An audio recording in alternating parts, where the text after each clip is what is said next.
Thomas O'Keefe. I'm so excited for everyone to get the chance to meet him today. A seasoned tour manager with a long, successful career in the music industry, Thomas began his career in the late 1980s as a bass guitarist for the punk rock band ANTiSEEN. After 6 albums and tours in the US and Europe, he switched careers to become a tour manager in 1996. He's worked with notable artists like Sia, Ryan Adams, Train, Mandy Moore, Third Eye Blind, and currently with Weezer. He's traveled to over 50 countries, and beyond touring, Thomas is a Nashville resident, author, educator, speaker, and a mentor in the music business, currently working on his second book and preparing for Weezer's European tour that starts in Aarhus, I'm not going to say that right, in Denmark on June 5th. So I'm pulling up Thomas O'Keefe. I'm going to spotlight him now. Hello, hello. Hello. Thomas, I'm going to totally give you the floor. Okie dokie. Am I loud enough? Is this good? I don't want to yell at you. Sounds That comes awesome. later. You sound perfect. Okay. Well, thank you guys for coming. I'm always happy to do this kind of stuff. I guess first I should tell you who I am, as Nikki started to do. My name is Thomas O'Keefe. I played in a punk rock band for many years. I'm from Connecticut. I moved to North Carolina as a kid. Uh, I went and got 2 jobs the day I turned 16, and I've been kind of working ever since.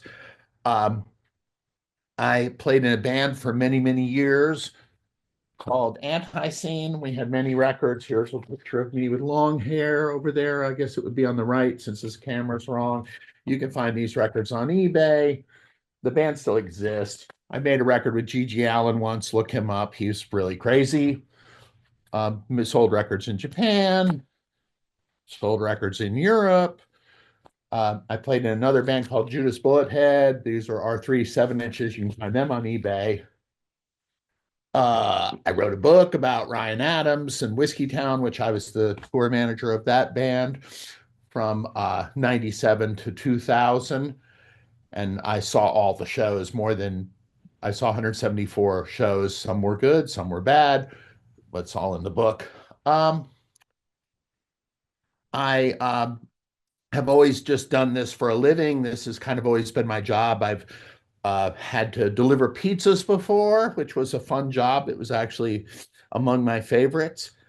Uh, Occasionally you have to work somewhere if you're doing this and you have a time off. I have a lot of crew that went and did stuff during COVID, that it's just kind of part of it. So when I was in the ANTiSEEN days, for me would have been the late 80s to the mid 1990s. And ANTiSEEN was a band that Kurt Cobain was a fan, which is awesome to be able to say that, but that does not pay for my daughter to go to private school. So you have to earn some money. You can't spend your indie rock credibility at the private school. Probably the fact that we made a record with Gigi Allen certainly didn't help, but we were just a little bit over the top, if that makes sense. The At the time, I don't think we realized it, but later in life, I realized it. But we toured and we went out on our own. I booked all the shows myself. I would sit there with a map of the United States and I would, oh, okay, we're playing in Charlotte on Friday. Where are we going to play on Saturday? How about Richmond? Well, there was no internet. I didn't have a list of clubs or venues or phone numbers. So I would call the record store in Richmond, Virginia, and call information, call the record store. Hopefully, some guy answers the phone at the record store. Hey, can I speak to the manager? Sure. Hey, I play in a punk rock band. Where should we play in Richmond? He would tell me the name of the club. I'd hang up. I'd call the name, call the club, hopefully get somebody on board. Maybe I've got to book a show.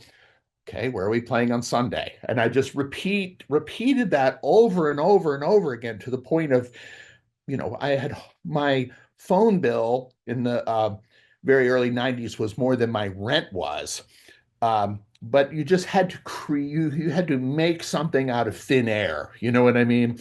And that attribute and that ability is extremely important in this business because even though you might go to Belmont or somewhere else and have a music business degree, it doesn't really mean that much in the grand scheme of things. I hate to tell you that, but you have to go out there and kind of grab this stuff on your own. So that's kind of what I did, and I learned how to do it from those days, and I was the tour manager of ANTiSEEN, even though I was the bass guitar player. I didn't realize that I was tour managing the band at the time, but that's exactly what I was doing. So the first time we went to Los Angeles was the day of the LA riots. And we drove right into LA at like 4 o'clock in the afternoon. Now I was the one that said, "Oh, we better get out of here." So it's just there's always has to be somebody that's like, "Oh shit, it's 400 miles to Albuquerque. We better leave." Somebody in your band has to be that person. And that person usually ends up being the tour manager or usually ends up becoming one someday. So that's kind of where I came from. And then I I got an offer to join a band as the bass guitar player in 94. And it was when record companies were signing new bands all the time. And I turned it down. And then next thing you know, they got signed. And I was like, oh, fuck, I blew it. And I ended up being their tour manager. And of course, their band got dropped a year later. And here I am 20 something years later. So sometimes things work out for the best. So, what I want to talk to you today about is a couple things. So, the first thing I want to talk to you about is trying to get a job. And you have to decide, first of all, the very first thing you should be thinking about is who is it that's hiring you? Because think about this. If I have a job that I'm offering and one of you wants to do it, here's you, here's me, here's the job. All you have to do is get through me. If you can convince me to hire you, you will have the job and that'll be your chance. But you have to know who I am. You have to know who is this person who's trying to hire you?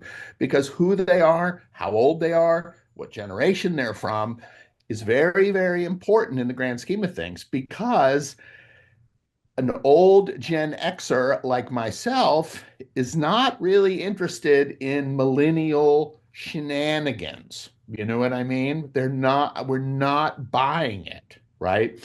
I uh I had some experience with millennials, and I know that they're not all bad because I've hired many of them. I had many of them, many of them work with me with Weezer. But there are a lot of bad ones, you must admit. So you don't want to bring any of those qualities into a job interview with somebody who's like my age or in my age bracket because we don't have time for that. You know what I mean? We're not interested. I worked with a couple millennials many years ago, and I used to come home from work every day puzzled, like, who are these people? Like they were so self-promoting and so taking photos of themselves and just they didn't even care if what they were doing was real. They only cared if it seemed like they were doing something, which brings me to the old you can't fake it thing. If I hired a production manager with Weezer, well, not Weezer, with Train once years ago, and I had to send the guy home in 2 days because he just was not up to the job. And I remember sitting him down in my hotel room and asking him, why did you take this job? Why did you make me, why are you making me do this? Because now I have to fly you home tomorrow, which is going to cost a fortune. I have to hire somebody else, bring them in at the last minute. We're not going to have anybody for a week, all because you took a job that you had no business taking. You know what I mean? If Vanderbilt called me and said, "Hey, Thomas O'Keefe, would you like to be a brain surgeon?" I would say no. I know that I can't do it, and I know I couldn't bullshit my way through it. So this whole fake it till you make it thing is not it's not the right thing. If you're taking a job that requires this much of a stretch, maybe this much, you could do it. It's okay. There's nothing wrong with getting a job and deciding you're going to bust your ass and you're going to get in there and really do it. But if you're taking a job that is way over your head that you have no business taking, you should say no. And that's hard to do because it's hard to say no to a job when you are looking for a job, especially if the job is bigger than anything you've previously done. I got a call in 1999 to tour manage Kid Rock. There was no way. This is when Kid Rock was exploding and it was blowing up, and I Want to Be a Cowboy Baby was a massive hit, and he was just disappearing and running around, and it was insanity. And I knew that if I took that job, I would go out and I'd get fired in a day or two. So I didn't do it. And at the time, I was looking for a job. So you have to be smart enough to say no. No is an okay answer. And the problem with this is every one of us got a little bump because of COVID. Because if you think about it, the, and I'm saying this as a generalization, most of the time, the band and their core crew are all in the same age bracket. Go out with me with Weezer. The band guys are 50 something. Most of the crew is 50 something, right? You go see some little baby band playing at the Exodin tomorrow night. The band guys are 25 years old. Most of the couple crew they're riding around in the Sprinter van with them are 25 years old. That's how this works. The baby band isn't going to hire a guitar tech from me because, quite honestly, it costs too much. They can't afford that person. So typically, the band and crew are all in the same age bracket. If you go see the Rolling Stones, Keith Richards is 80 years old. The guy who's building his guitars and tuning his guitars is probably 75 years old as well. Well, COVID happened, and a lot of these dudes and people that were crew and a lot of bus drivers too, they all quit because they were all a year or so away from quitting anyway. Well, now there's no bus drivers. Now there's no crew guys. So this band wants this big old band who's like 10 years older than me and the Weezer guys. They want to go out on tour one more time because they just sat at home and didn't make any money for a year, just like all the rest of us didn't. Well, they want to go out on tour, but they don't have any crew because half their crew retired and moved to Florida and they're done. Well, what do? They poach people from me. I mean, I had my singer's guitar tech got offered a job with Kiss.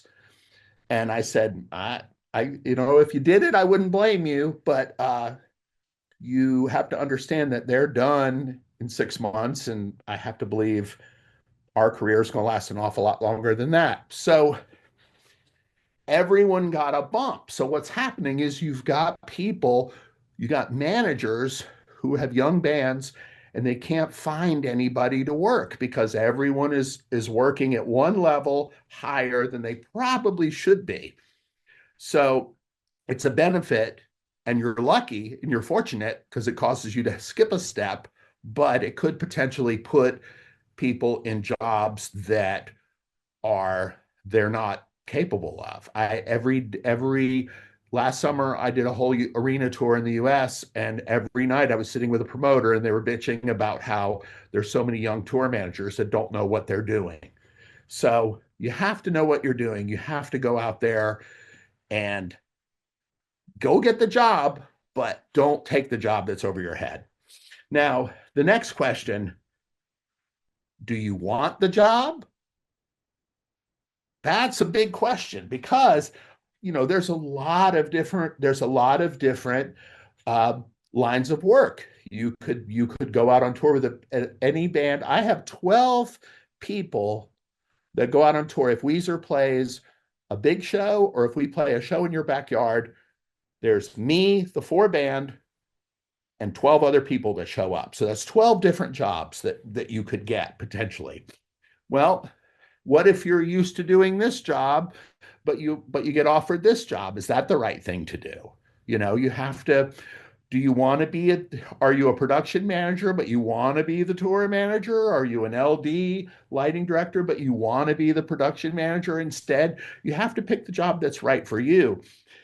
You don't want to take a job where you're like, if you're going out on a big tour the first time, it's good to take anything you can get just because it's great experience for you to see things operate at that level.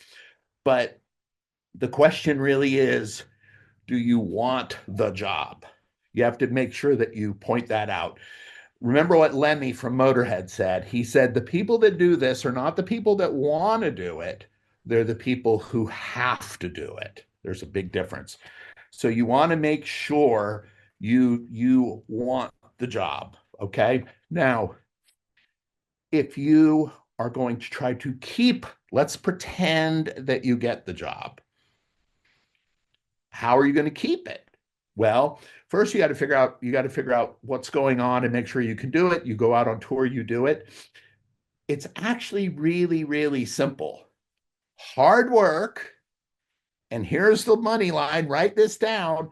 Do what you say you're going to do. It is so simple. Do what you say you're going to do.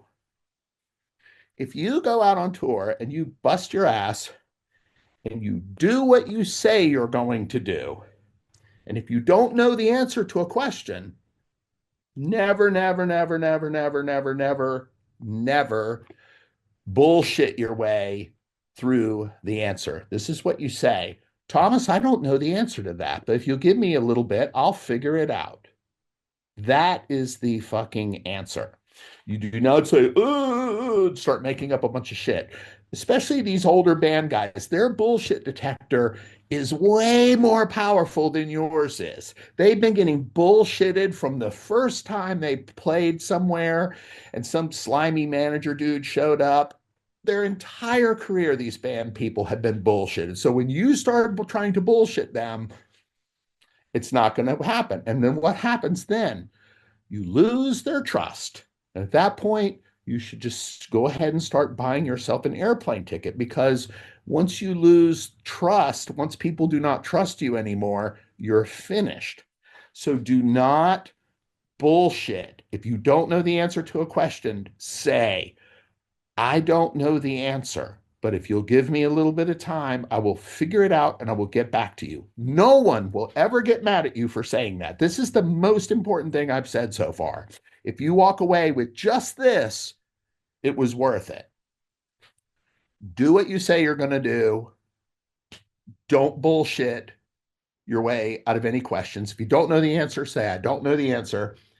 And try to learn from, pay attention to the people that are smart, pay attention to the people that are dumb, because a dumb person's better than meeting a smart person, because when you meet a dumb person, number one, they're not going to steal your job. And number two, you can learn from them. You can learn from their dumbass mistake without you making the mistake yourself. It's awesome. I'm not kidding. So do those things. And I promise you, with the willingness to learn, the willingness to do the hard work, willingness to do what you say you're going to do. If you say you're going to do something, do it, even if it's hard, and don't bullshit. You will have a long, happy career in this business, because quite honestly, me as a person who hires people, that's all I'm asking of you. That's all I want. Just do what you say you're going to do. Show up when you're supposed to show up. Bust your butt and do a great job. And if you don't know the answer to something, or if you're confused about something, ask a question. So I have about 3 or 4 proverbs I live by. And one of them is, as tour manager, it is not my responsibility to think of the best answer. It's my responsibility to implement the best answer. So if I think we should do the next day like this, we're going to do this and blah, blah, blah, blah, blah. And you say, what about blah, blah, blah? And I go, wow, your idea is better than mine. I don't give a shit who thought of the idea. I care about doing the right idea. If a homeless person has a better idea than me, I'm doing the homeless person's idea. You see what I mean? It's important to do the right thing, but it doesn't matter. I have no ego. I'm like, I'm in charge. I will tell you what we're doing. I'm not. There are people out there like that, but I'm not that dude at all. When in the old train days, when we were insanely busy, we would do things like Thursday night, we're playing the Albany State Fair. I put the crew on a private jet. They fly to New York. They load into the Today Show at 1 a.m. Me and the band show up. We do the Today Show. While we're doing the Today Show, we have another crew setting up over at CBS Morning. We finish the Today Show. Me and the band jump in a Sprinter van, ride over up Fifth Avenue to the corner of Central Park, we do the CBS show with a different crew. So while we're at the Today Show, this crew's tearing this down, this crew's building it. So I have to put this giant, complicated chess game together. But you know what I would do? I would sit all the crew guys down and I would say, all right, here's what I think we're going to do. Blah, blah, blah, blah, blah, blah, blah, blah, blah. Who's got a better idea? Because, like I said, I don't care if I think of it. If your idea is better than mine, I want to do your idea.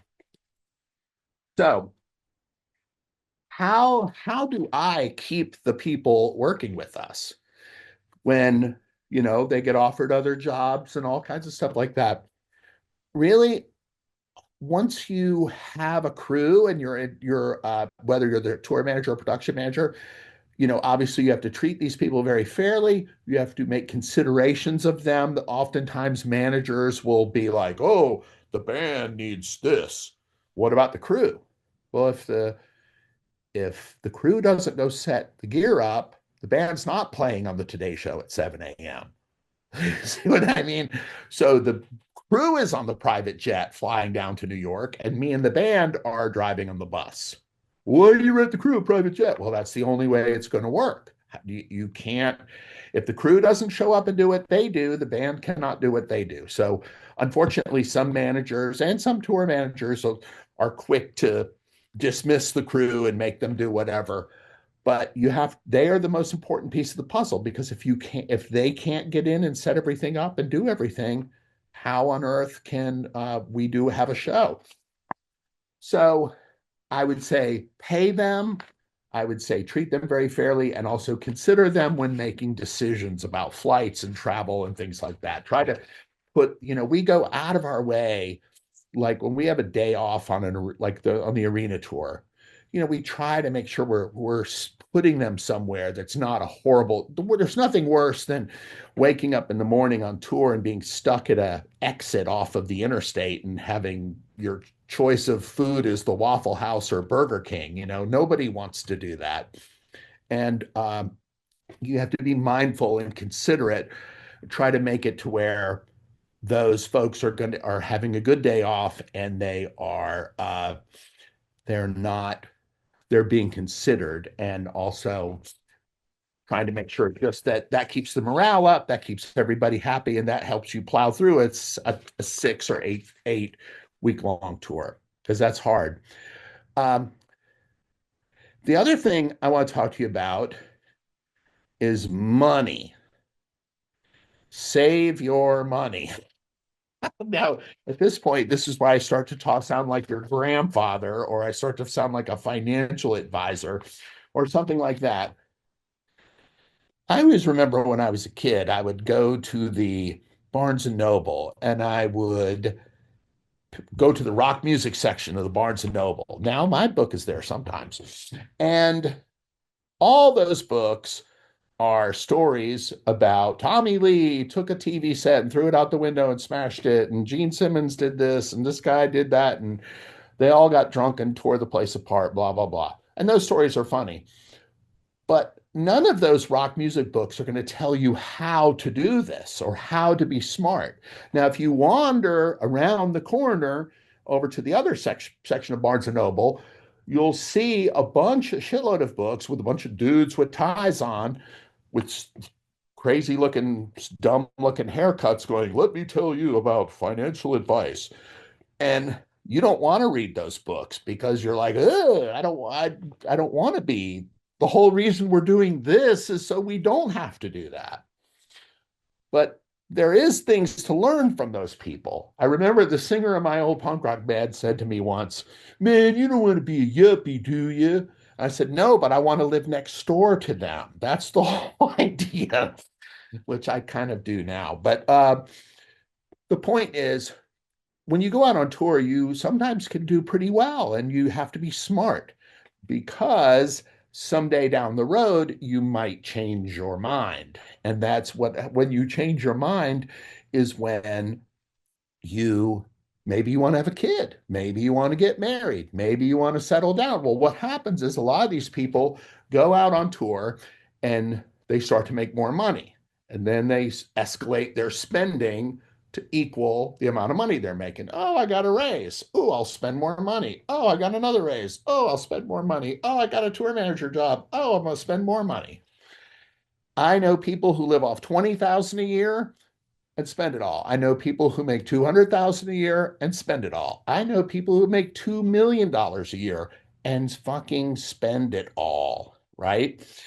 You have to be smart with your money and you have to learn how to do this. If your parents taught you this, God bless you. You're lucky, and um, it's that's amazing that they taught you that. If you already know all this stuff, that's good too. But if you don't know this stuff, you really, really, really need to pay attention to this stuff because so many people do so many stupid things. I will give you an example. Down the street from my house in Green Hills is the Green Hills Mall, and in there is the Louis Vuitton store. So I have a friend of mine who works in fashion, and I asked her a question. I said, how many people, what percentage of people that go to the Louis Vuitton store in Green Hills have any business being in there? And you know what she told me? 20%. 20% of the shoppers that you see in that store have money and they can afford to go buy the $3,000 purse or whatever it is. 80% of those people are broke and have no business being in there. And she said the girl will go in there and she'll buy the $3,000 purse and she won't pay her rent next month. That is not the way to get ahead, and that is not the way to save money, and that's not the way to live. Because if you are doing this job and you eventually want to quit, therein lies the problem. When I first started doing this in the late 80s, when I started tour managing in the mid 90s, I remember the first couple bus drivers that I had. And the bus drivers we had in the mid 90s are much, much different than the people we have today. The bus drivers we had in the 90s were the old dudes from the 80s, and God knows what they did and saw. I could elaborate, but I won't. Um, Most of these guys had tax problems because they were all bus drivers back in those days were paid in cash. So that meant they had to have the wherewithal to save money for their taxes, and they didn't do it. Most of them were divorced. Most of them had cocaine problems, and they couldn't quit their job because they were making this much money. And in the real world, they would only make this much. And that's the trap. You do this and it's great and you see the world and you travel around and you're loving it and everything's cool. And then one day you go to Sydney, Australia for the 11th time and you're like, maybe I might be done with this. I don't know. Maybe I want to have a kid. Maybe I want to get married, but you want to be able to afford to quit. That's the secret, because if you make this much out here, you're only going to make this much initially at home. When you quit and go back to the real world, what are you going to do? You don't want to be that person that can't afford to quit. I quit a job one time and I was making a staggering amount of money tour managing, and I quit. And I went home, and the next day I made zero. But you know what? I could afford to quit. I could afford to not work for 6 months because I was smart with the money that I made. It doesn't matter how much money you make. Doesn't matter. I know people who've made millions of dollars that have no net worth, and I know people who've made a little bit of money that have done well. It's not how much you make, it's how much you save and how smart you are with it. And once it starts rolling in, it's really easy to save money on tour because usually everything is mostly paid for. We're paying for breakfast, lunch, dinner, after show food. You're getting paid a per diem. I mean, you can save money. Um, but what ends up happening is, I always use this analogy. Which lawyer makes the most amount of money? The old gray-haired one. You see what I mean? You can get a young lawyer to do something for nothing. The old gray-haired lawyer charges $500 an hour. And once you become the old gray-haired lawyer, then when do you quit? Why would I quit? I'm at the top of my game. I don't, but I also only work about 6 months out of the year. So I'm sort of half retired, half not. If I was working the way I used to, I don't know that I would even want to do it myself.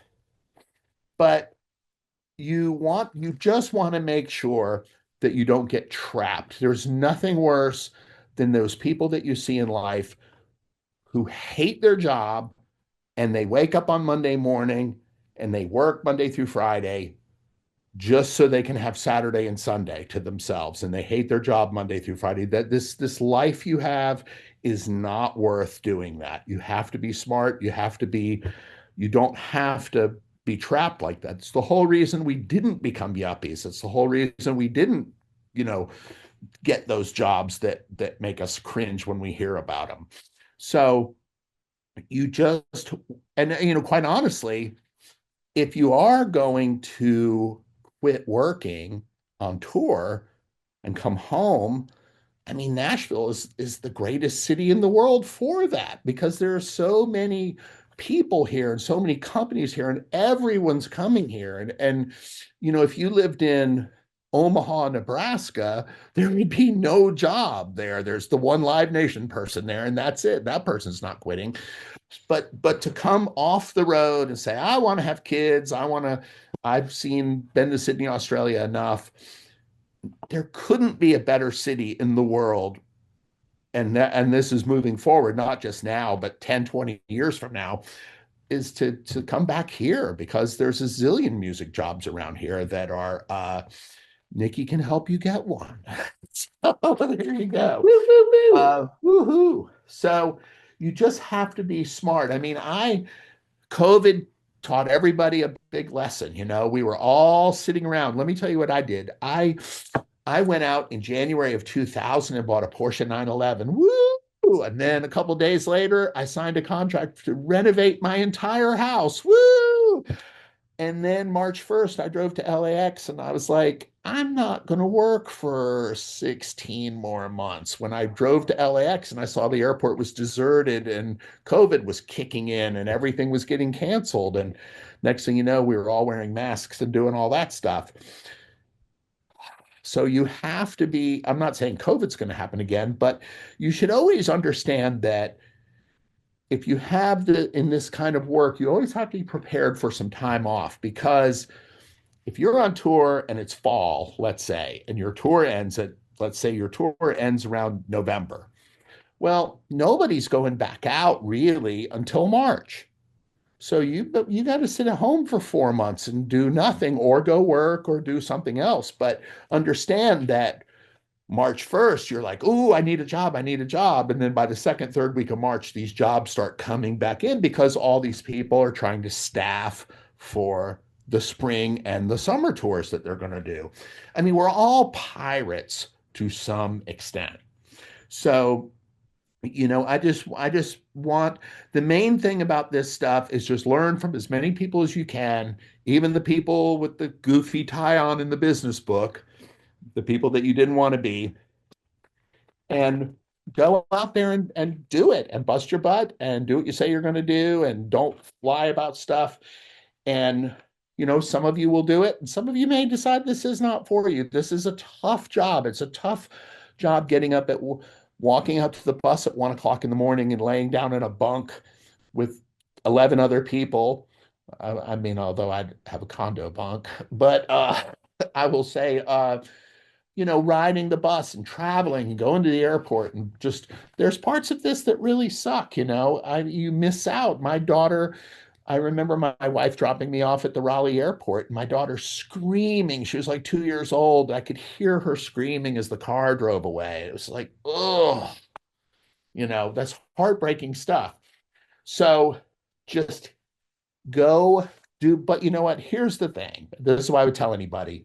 I'm not telling you not to do this, because I would never in my soul, I would never tell anybody that they can't do whatever it is their dream is. If you want to be a singer and you're a terrible singer, that might suck, but you can do this if you want to. And if this is your dream and this is what you want to do, then fucking go do it. You know why? Because your life and my life is a tiny little flash of light. Boom. That's quick, done, and over with. Every old person in the world will tell you, woo, it flew by. So you know what? Spend your life doing what you want to do for a living.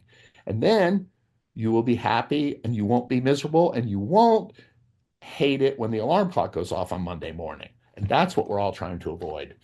So that is what I have for you. So I will be happy to take it. You.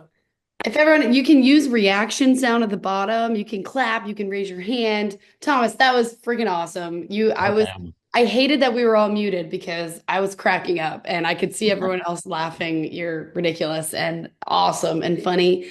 And I want to just get this question thing started because that was just such a cool overview and seeing it, taken into a different light.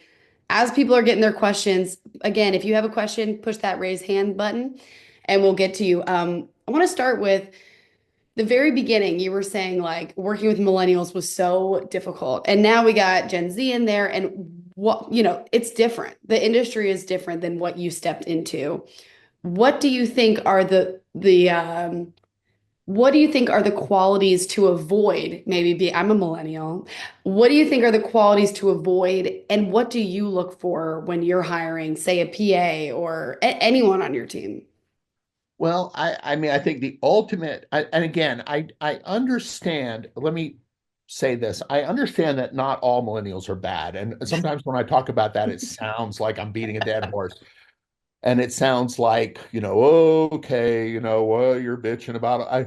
I understand that I have many millennials that work with me. I have many millennials I've hired. I just know that the good ones are sometimes few and far between because there is this subtle air of entitlement that resides in the brains of some of them. Certainly not all of them. I know a Yeah. lot of them.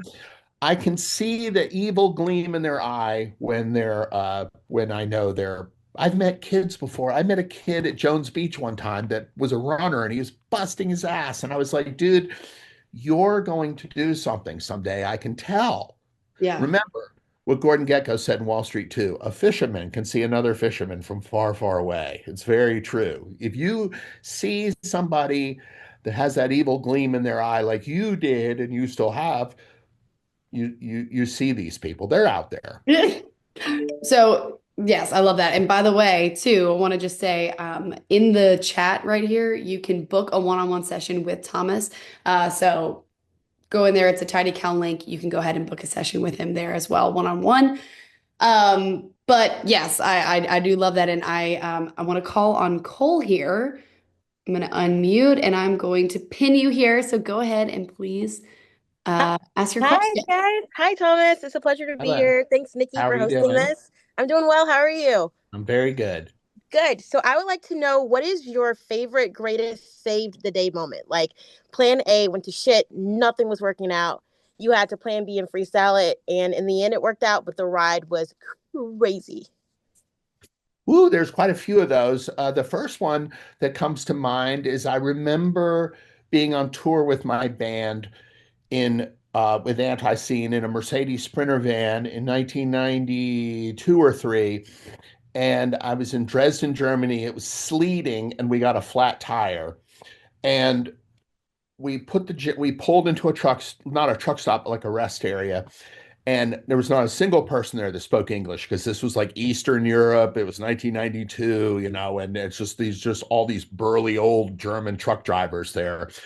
And we took the jack and did it. And the jack was the wrong jack for the car. So it wouldn't lift the No. van high enough up to get the wheel off the ground so we could pull the wheel off and put the new one on. So I walked into the woods and found a cinder block. So that kind of sums it all up, I was with a train one time when we were at the Fillmore, and my pothead sound man forgot to rent a spare snare drum when he rented the drum kit. So of course, first song, drummer, what do you think he does? Wham! Breaks the snare. I ran down the street across the street from the Fillmore and I heard a band playing in this club and I ran in and I gave the guy $300 and took his snare drum and ran back into the Fillmore and handed it to them. Is that Oh, something you need to do? Is having a backup snare usually? Of course. Yeah, you should have a backup everything. Yeah. Whole drum set? Backup whole drum Guitar set? breaks, you have another one. Wow. Yeah, you got to have What you got to size have band? Like at what redundancy. It's stage very do you important. have that prepared? You gotta every drummer should have an extra snare and certainly an extra kick pedal in case the kick pedal craps out. That's for sure, at a minimum. So Noted. yeah, there's Good. been many times where something's gone wrong, and now the real truth is this. I'm not bragging, but I'm just saying this. When something like this happens, all I've done in my life is I figure I took what my brain is good at and I found a job that works for. When something like that happens, and a crisis like that happens, my brain immediately goes into solving the problem. That's really all I am, is a problem solver. So I don't get freaked out. Oh, what the fuck are we going to do? I don't do that at all. My brain immediately marches into the steps of how we're going to solve the problem. And I become very focused. I become very serious, unusually serious, and I just march towards the answer. And I don't know how or why or where the hell that came from. It's just something I was born with. And Find I the found cinder a block. job that works. So if something happens and we're in the middle of nowhere, I just go, here's what we're going to do, blah, blah, blah, blah, blah. And it just comes out in like 30 seconds. And thank you so much, Chloe, for that. Not Chloe, I'm sorry. Thank you, Cole, for that. And so, Thomas, a huge, you would say maybe something that tour managers need, number one, is just maybe preparation and problem solving, or what would you say like that number one quality a TM needs? Well, I mean, I think that there's many, because in a way you're a psychiatrist because you're trying to keep everybody happy and keep everybody going, keep the band guys from hating each other or killing each other, because there's always some element of that to some minor extent. Not nowadays, but certainly in the past I've seen that. And it's just I'm part travel agent, part accountant, part mostly the leader, and it's just those are the things that you have to. Yeah, I have the experience because I don't go anywhere I haven't already been usually. And again, I was on the phone with a promoter in England today and I was talking about a festival show we're doing. And I was like, what do you think we should do? Should we ride the train there or should we take the bus there? What do you think? And here I am asking somebody for advice, but I do it every single day, because if you know more than me, I want to hear what you think. I'm my job is to implement the best answer, not to think of it necessarily. I love that. Yeah. Chloe Johnson, you can unmute yourself and ask your question. Hi, friends. How's everybody doing today? Very Um, good. Good. My question is, I have a lot of experience being a stadium PA, as well as like a hospitality coordinator. And for the last couple of years, I've been trying my best to get on tour and do a tour because I've never experienced that, and that's something that I really want to experience. Um, Mhm. and through like the connections that I've made over the last couple of years, I'm now starting to see, some of the same people come through on different tours and whatnot. How can I professionally um kind of dance the line of, self-promoting, but also I'm still getting recognition, when these other tours come through, they're recognizing me by name and, we're having conversations and I'm building these relationships. But yeah, I still haven't had the opportunity to go on a tour. How can I self promote and follow up and keep those relationships still active without being annoying? Well, that's an interesting question. And while you were saying it, I was thinking of something, and that is, here could be part of your problem. And that is, people like me don't take chances with people I don't know. You see what I mean? Like, I do not have the opportunity. I don't have at this level, at the arena level or amphitheater level band. It's not most of the people I hire from within. And Sure. I've hired very young people to come in and do the job you're talking about, but they did it as on a recommendation from one of my existing people. So Sure. I think for you to say, like, if your XYZ band comes into town and you are hanging out and they're like, "Oh, we remember you, Chloe, from last year. You're so great, blah, blah, blah." There's nothing wrong with you telling those people, that you're interested in going out, because sooner or later somebody's going to have a wedding or somebody's going to have something, Sure. and they're not going to be able to come out, and they're going to go, "What about that girl in Nashville?" You see what I mean? That's how this happens at that level. Now, at a smaller level, if you go down a notch or two, usually most people's first tour isn't a stadium level tour or a arena or amphitheater level tour. Usually it's a notch below that. But of course, the baby band playing the exit in doesn't usually have a PA out on tour with them, because they usually have a tour manager who's running sound and maybe one or two techs, and that's it. Maybe a merch person.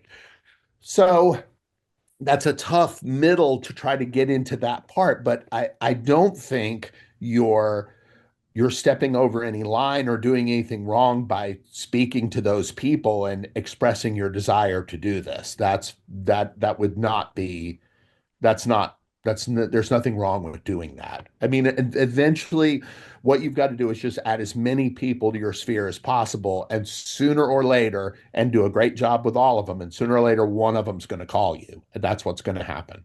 Is it taboo to send, because I've done this before and I've worked with Live Nation a lot recently. I reach out to some of like these tour reps and, some of these production guys, as well as like audio and lighting. And then I'll just send out my resume like, hey, I hope all is well.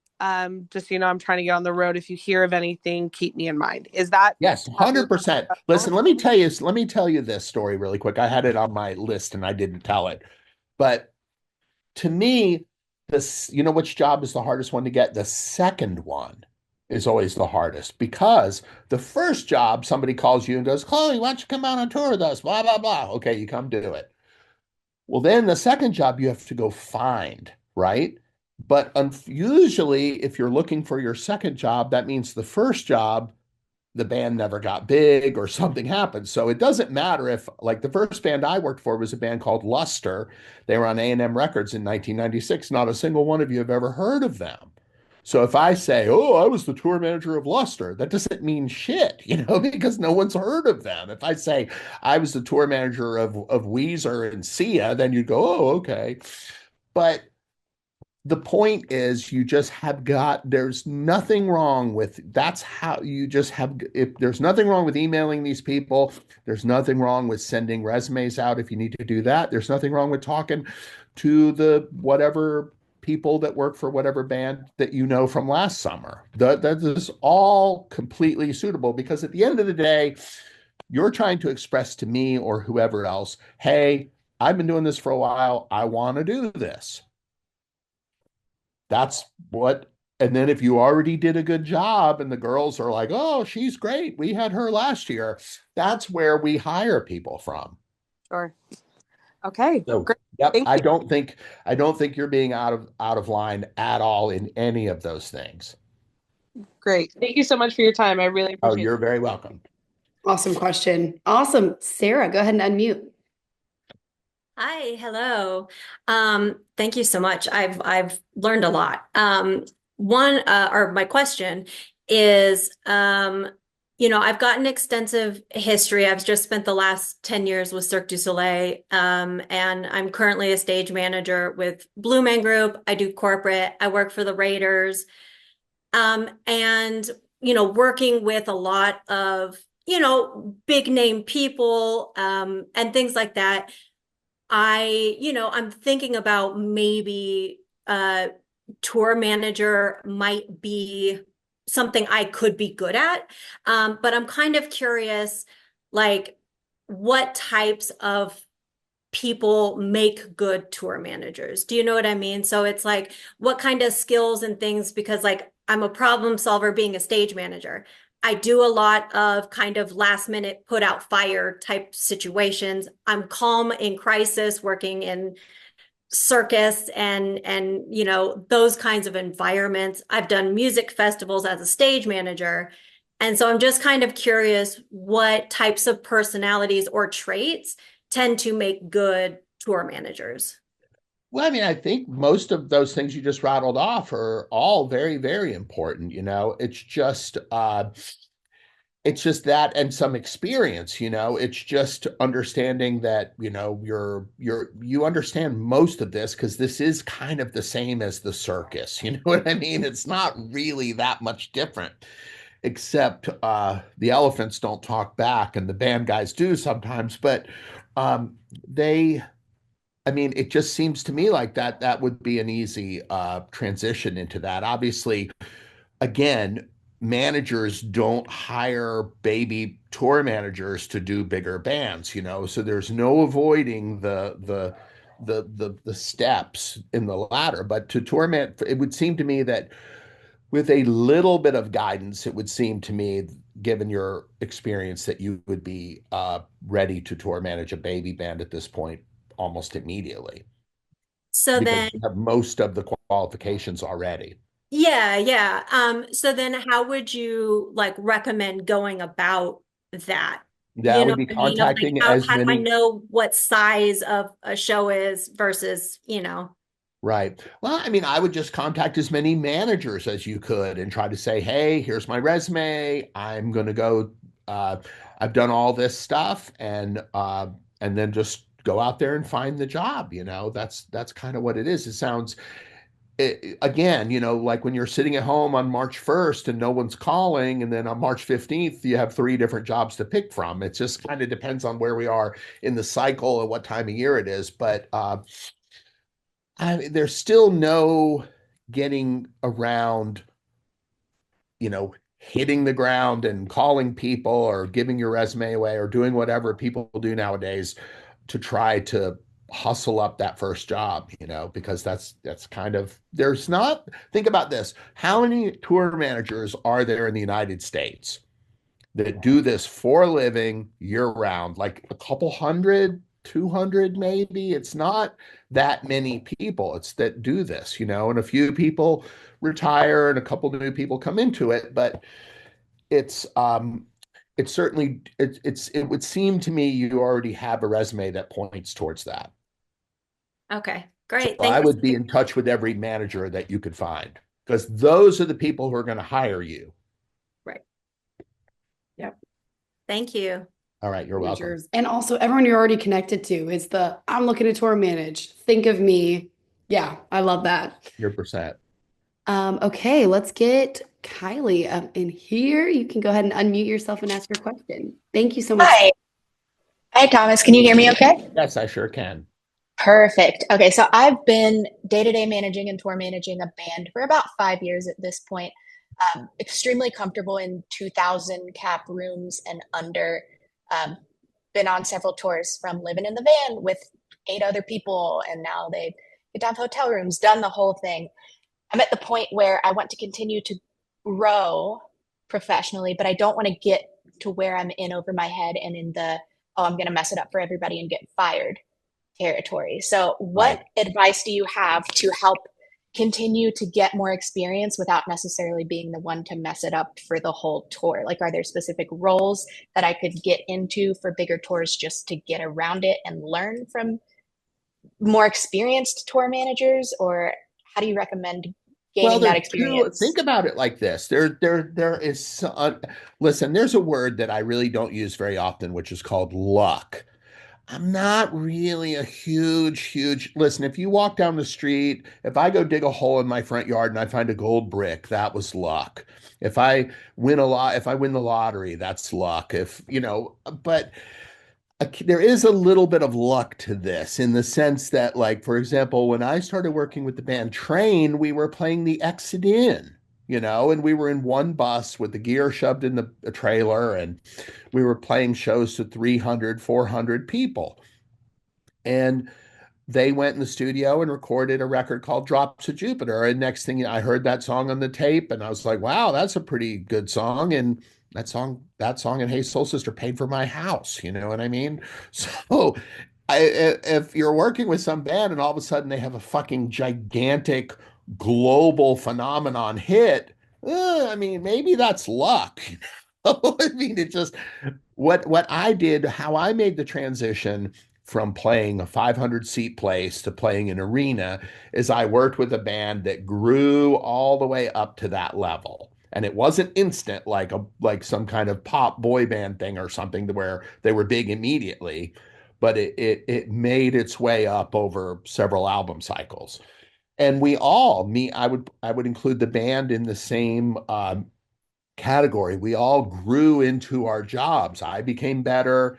Our singer became a better singer and a better frontman. Our band became better. We all grew into the role of being these people. So yes, there's two ways there's the luck thing. In other words, is working with an artist that all of a sudden blows up is one way to do it.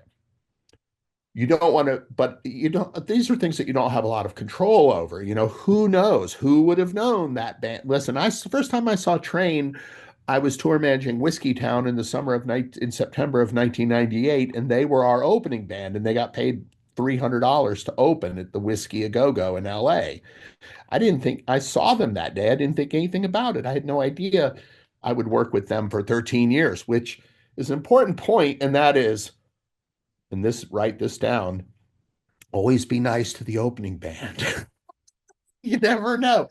Train was playing a show in Birmingham, Alabama, the summer of 2001. Drops of Jupiter was getting played on the radio there. We did 2 nights at a little place called Five Points Music Pub in the Five Points area in Birmingham. And the band that was opening for us couldn't make it to the show because they were filming a video. So they sent some kid from Atlanta.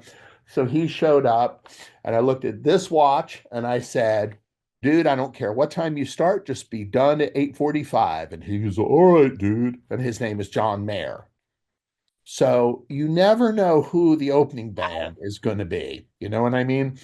Be nice to them. But the other thing that would help you make the jump from 2,000 cap places to arenas would be to go out on a bigger tour, maybe as a production coordinator, assistant tour manager, or something like that, and then, soak it all in.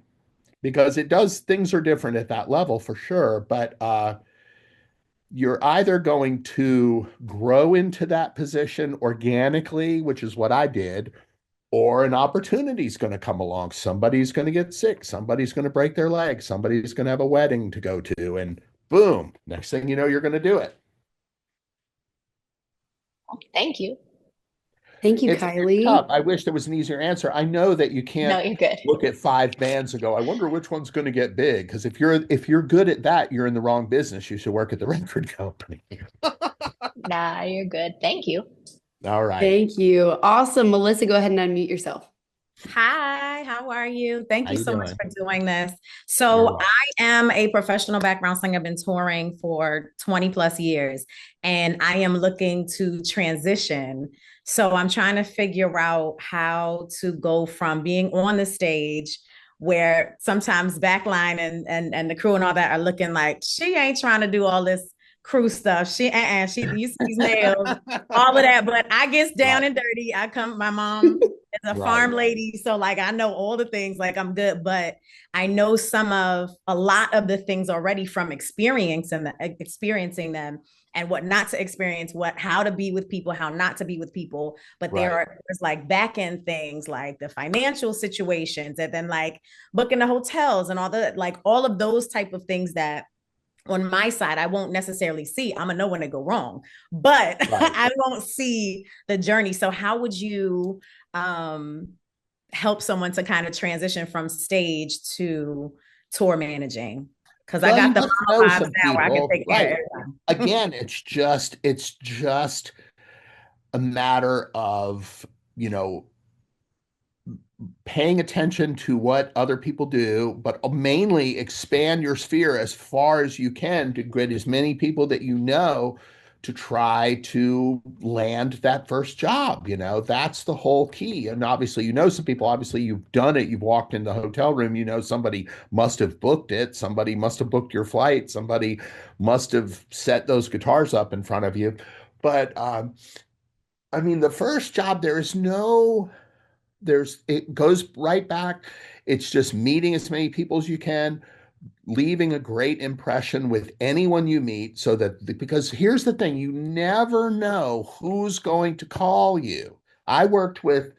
When I was tour managing the band Whiskey Town, the band was winding down. I didn't have a job.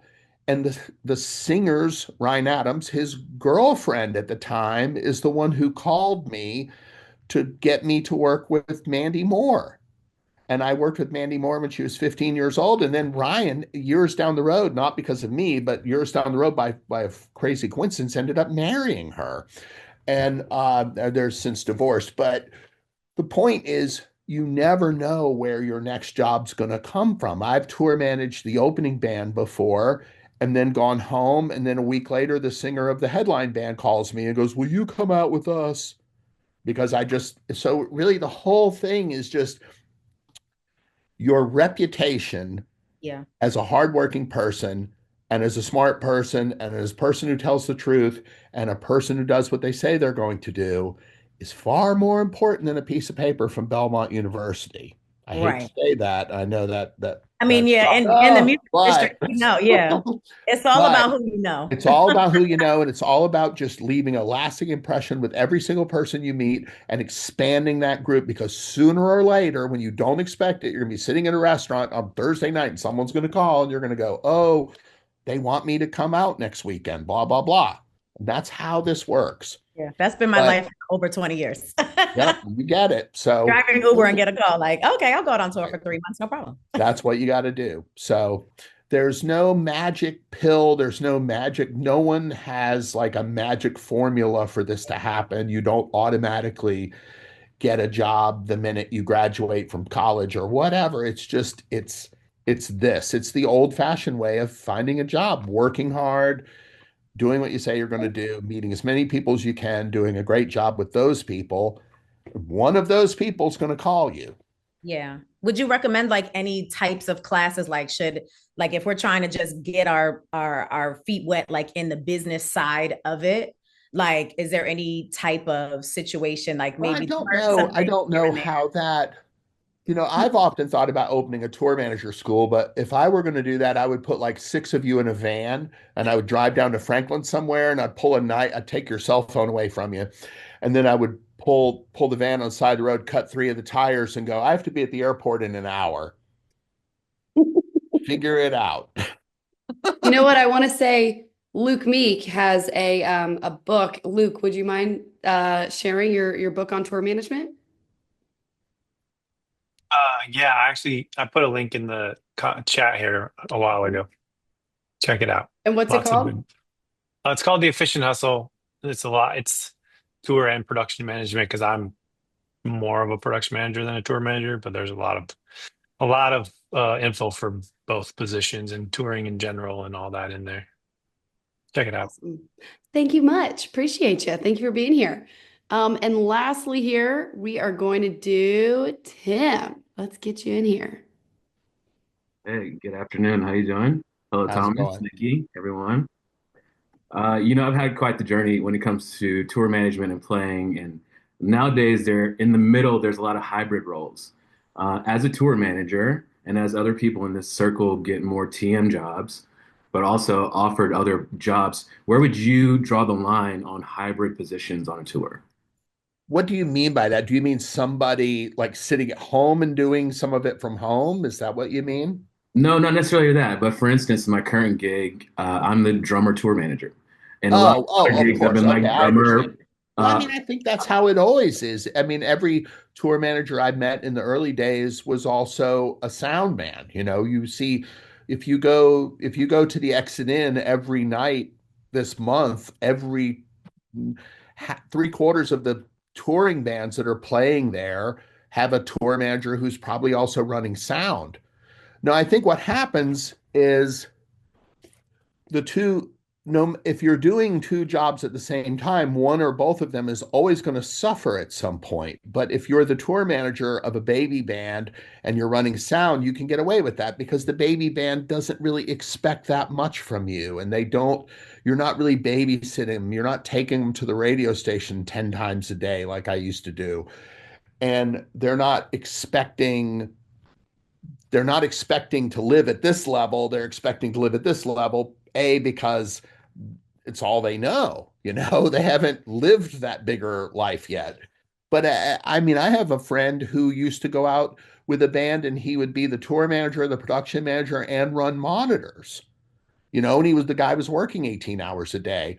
But I think sooner or later, as the band becomes bigger and as the responsibilities become greater, it just reaches a point where you can't do both those jobs because, as soon as your band has to go overseas and you have to start dealing with international visas and customs and immigration and all the shit that you have to do to take a band and bring them to Australia or bring them to New Zealand or Japan or wherever, it becomes an all-encompassing job. I woke up at 5 o'clock this morning to make phone calls to Europe because I'm going to Europe in a month, and Norway or Denmark, where our first show is in Aarhus, is on June 5th, and it's 7 hours ahead of us.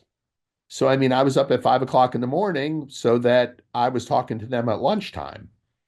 So it's hard to run monitors and be the production manager and be the tour manager at that point. But I think if the band is smaller, you can do it. And I think most bands do that. I used to tour manage and run lights because I'm not a sound man. I just cannot do it. But I think a lot of times the tour manager might hire a local merch person and count the merch in and count the merch out or something. So I think that's always existed, what you're talking about. What I would be adamantly opposed to is this whole concept of remote tour managing where somebody sits at home and books the tour and plans the tour out and books all the hotels, and then it thinks they're going to somehow manage the situation from their office. That seems insane to me. Because you have to be on the ground when the singer gets in the fight with the guy and the guy's laying there on the ground and the ambulance is coming. What are we doing? You know what I mean? I'm not making that story up. So you want that person on the ground. That person can't do this effectively from an office, but doing two or three jobs at the same time. I mean, I'm technically the band's tour manager and tour accountant. So if it were to get even bigger and the accounting job became too much, then perhaps I would hire an accountant because people do that. Understood. Thank you. No, you're welcome. Thank you, Thomas. If y'all have any more questions, feel free to book that one-on-one. Sorry, let me remove pin. Here we go. Feel free to book that one-on-one. It's right here, TidyCal link. He has some available dates in there. Really awesome to not only just ask your questions, but also, meet him and add this person to your Rolodex. So thank you everyone for joining. Here we go. This was awesome. I appreciate you all for being patient with our changing of the Zoom link. So thank you for being here. We'll send out an email again with the link to book a one-on-one and with who our next mentor masterclass will be. And if you guys have any reviews, remarks, feedback, please send them in at support or info. We'll do info@gigs.live.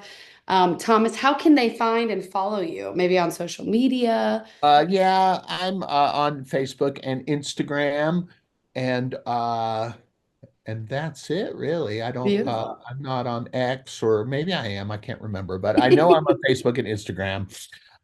You'll figure it out. It's me. There's probably 3 or 4 other Thomas O'Keefes, but I'm the one with the gray hair. I think I can say one thing that I think Thomas, there's a lot of things Thomas does super well. I had the opportunity to work for Thomas at one point. Is he just picks up the phone and calls. And I think that is not lost on this industry. I still think that is the most necessary thing in this industry is communication. Just pick up the phone and calling. And this goes for when you're trying to get the gig. Talk to people that you want to catch up with. You're trying to find out if this, people are like, oh, just text me. I understand. I get it. And I know there's a time and place for it. But, the thing that I hate the most currently, that is all these festivals want you to advance the show online. And I don't want to do that. I want to talk to the person, because I'm also trying to figure out if they know what the hell they're doing or not, right? Would you hire somebody without talking to them? That doesn't make sense to me, but it is what it is. Truth. Thomas, you're amazing. Thank you on behalf of everyone here. Much. Big old round of applause. Right. We're going to have this recording available, so we're going to send this out to everybody. Really appreciate you, Thomas. Thank you so much for your time. All right. I hope I didn't say the F word too many times. You're banned. You're done. Thank you, everyone, for being here, and have a lovely rest of your night. Thank you, guys.